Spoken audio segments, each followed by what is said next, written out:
Hello everyone, in today's video I want to talk to you about how I purchased my first buy-to-let investment property in the southeast of England.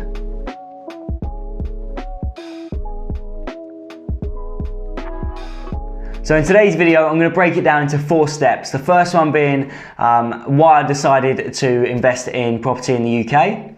Secondly, how I managed to save up the money to invest in a property in the southeast of England. Thirdly, how I chose the property that I did invest in. And finally, to share with you what my plans are long term with this property. But before we go any further, I want to give you a bit of an idea of what the property is, where it is, and just so you get an idea of what we're talking about. So I purchased a 2-bed, 2-bath flat. It's in like London Fringes area, so southeast of England.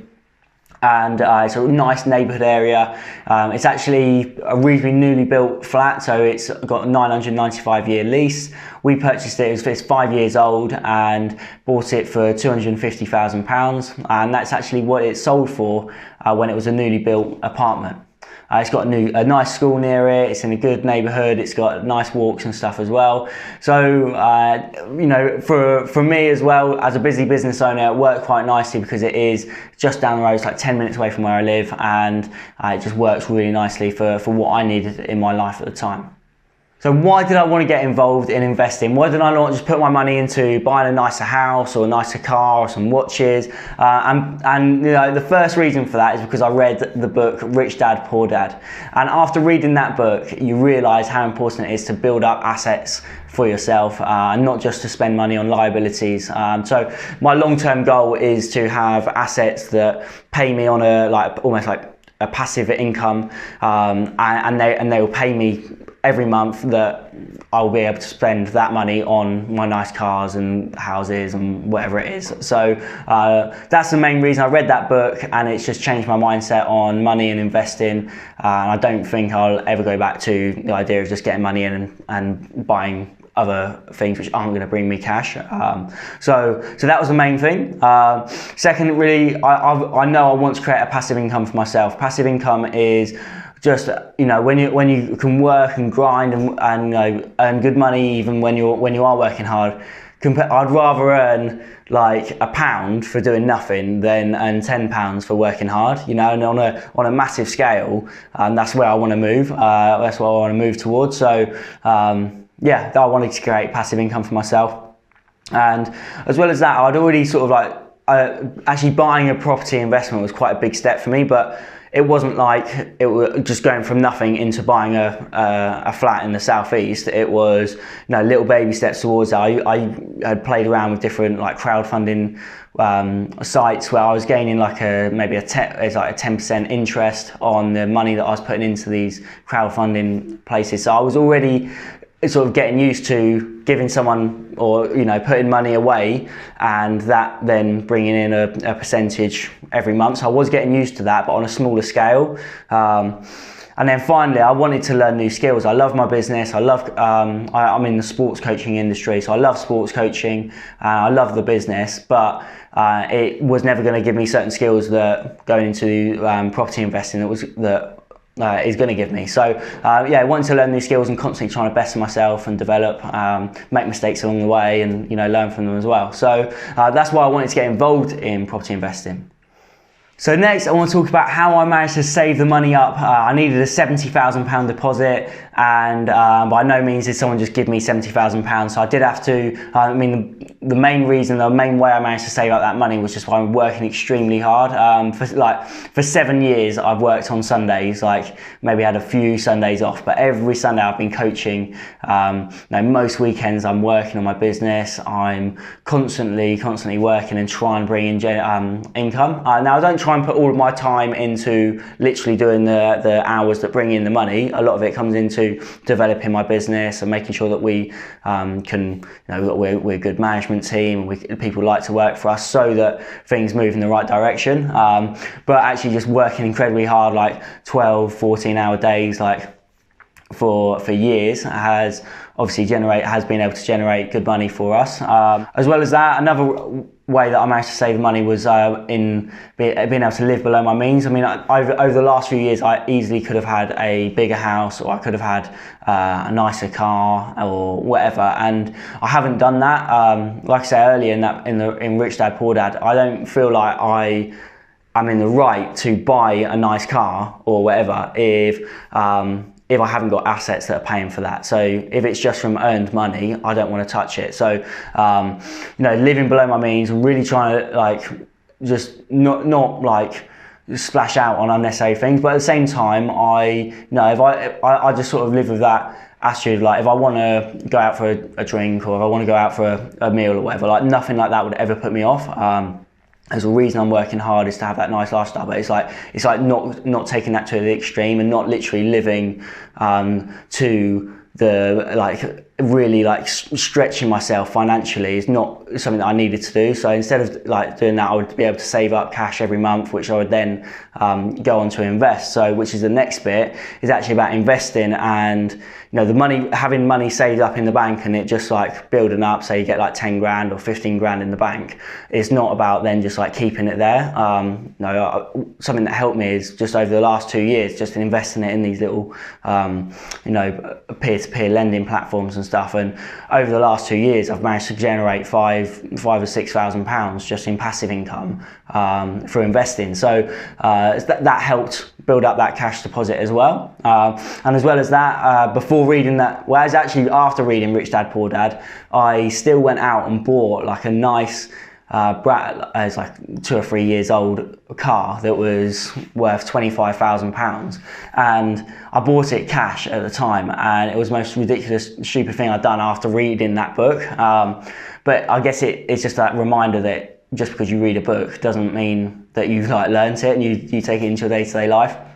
So when I managed to sell that car as well, I managed to build in a nice little cash pile, which again sold the car and put it straight into investments that started accruing money on the side. So alongside working hard and other little side investments, that was what managed to generate the cash to eventually get to a point where I could then go and buy my first property. So next up, why did I choose that property? Why did I choose a 2-bed flat in the southeast? Why didn't I go up north and buy 2 or 3 different flats in areas that are likely to appreciate and get good cash flow? Now, for me, I don't have the time. I'm not that interested in going all the way up north to look at property investment. I just needed something to put my cash into so that it can generate a nice cash flow. So for me, in the lifestyle that I'm living, I don't want to spend my weekends going up north. Now, that's right for some investors and that's the right thing for some people. But for me, I'd rather focus my time on my business. But at the same time, I wanted to be involved within the investment. So for me, having the investment 10-15 minutes away from where I live, it just means that I can pop in when I need to. I can be there, and it's not like I have to pay somebody else to maybe, for example, my tenant has just handed in their notice, so I'm now trying to find a new tenant. Now, if I wanted to get an estate agent to do that, up north, they would take 10%, so of £1,200 rent that I get every month. To get an estate agent to open the door a few times and to let them and show some people around and get a tenant, I'm paying them £1,200 to do that. Now, for me, that isn't worth it. I can easily even just pop up there on my way around, looking at different schools within the business. I don't need to pay somebody a silly amount to find me a new tenant. So having that nearby is great. Also, it's good because I know the area. It's not like I have no idea and I'm just going off of what people say or estate agents say in the area. I know the area that I've invested in. I know that it's going to go up in value. I know it's a nice area to live. So I think that makes a big impact in choosing which property you go for. And also, why did I go for a 2-bed and not a 1-bed? Now, for me at the time, it was by the time I generated up that deposit and the peer-to-peer lending stuff had all started coming back in, rather than then putting that into a new investment. At that particular time, it got to I knew that if I bought a 1-bed, I would still be left with a little bit of cash, and I didn't want to be left with cash in the bank account. I wanted it all to be shifted away into an asset to just start generating cash flow. So I didn't like want to go for a 3-bed because I didn't have enough. I didn't want to go for a 1-bed because I knew that I'd still have cash left. So I wanted to go for that 2-bed and shift as much money into it as possible. So that works well for me. Plus a 2-bed is like, you get like young professionals, you get young families, you get reliable people, and especially in the southeast, where in this particular area, I know that I'm going to get good tenants in there. So the reason I chose that property, all that combined, you know, made for me and for what I needed from my investment, it allowed it to work, and you know, it's exactly what I needed for that time. Now, finally, my long-term plans. So, you know, as far as I'm aware, just for the next few years, I just plan on keep renting it out. Maybe 5 years down the line, the property might have gone from being worth 250, you know, maybe plus 300k. So if it's worth something like that, it might be an opportunity to look at refinancing it. And if it is, I might be able to take some cash out of the deal and then go and use that to buy other properties. And also in the next 5 years, as it keeps cash flowing and keeps generating profit, although I could go and use that like for my liabilities or stuff, but actually I don't really plan on doing that. I just plan on moving that into new assets and keep doing the same thing and just like rinse and repeat really. So hopefully I can build up that asset channel so I can start generating more and more passive income. So that's basically my long-term plans, but you know, anything can happen. You can never tell what's going to happen, but you know, it's a good property, and I know that I would comfortably be in that for 30, 40 years if I had to be.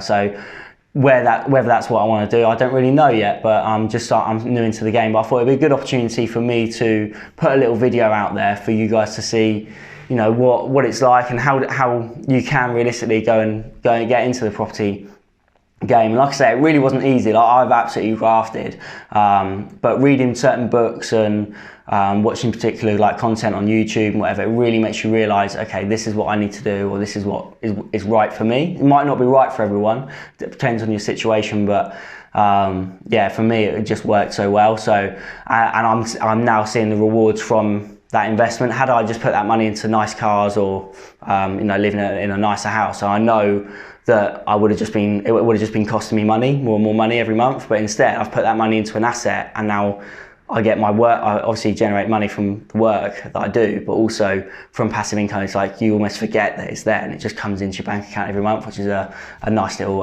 thing to have. So yeah, hopefully you've enjoyed the video, and if anything, it's given you some ideas and maybe that little bit of motivation to really start like looking at your property investment game and seeing whether that's something you want to get involved in. But it is achievable, and I think anybody can do it really. So keep working hard on whatever it is you're doing. Like I say, I really do recommend it. So yeah, hope you've enjoyed the video.